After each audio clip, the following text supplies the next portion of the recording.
In this video, we'll draw the Lewis structure for BrI3. This is bromine triiodide. So the first thing we need to do is count up the valence electrons. Bromine is in group 17, sometimes called 7A. It has 7 valence electrons. Iodine's in the same group, 7 valence electrons. We have 3 iodine atoms. So 7 plus 21, that's 28 total valence electrons for the BrI3 Lewis structure. We'll put the bromine in the center. Although iodine is less electronegative, it's pretty close, and for symmetry, it makes sense for the bromine to go in the center. We'll then put the iodine atoms on the outside. We have 3 of them. We'll put electrons between atoms. That'll form the chemical bonds, and since this is a covalent bond, those electrons, they're shared. Then we'll go around the outside, complete the octets on the iodine atoms.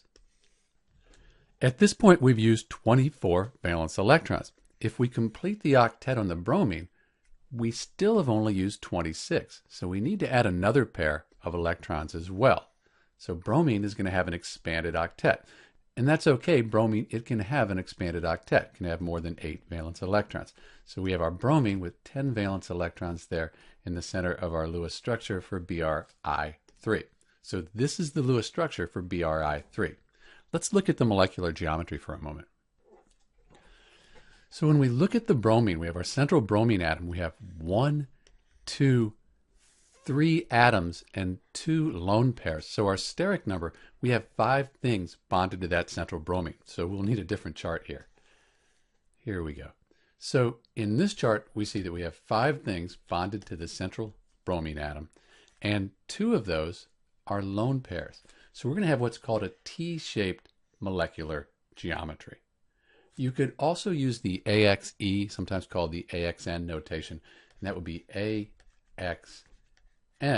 where we have 1, 2, 3 atoms and 2 lone pairs. And if you look that up, you'll find that it's a T-shaped molecular geometry for BrI3. This is Dr. B with the Lewis structure and molecular geometry for BrI3, bromine triiodide. Thanks for watching.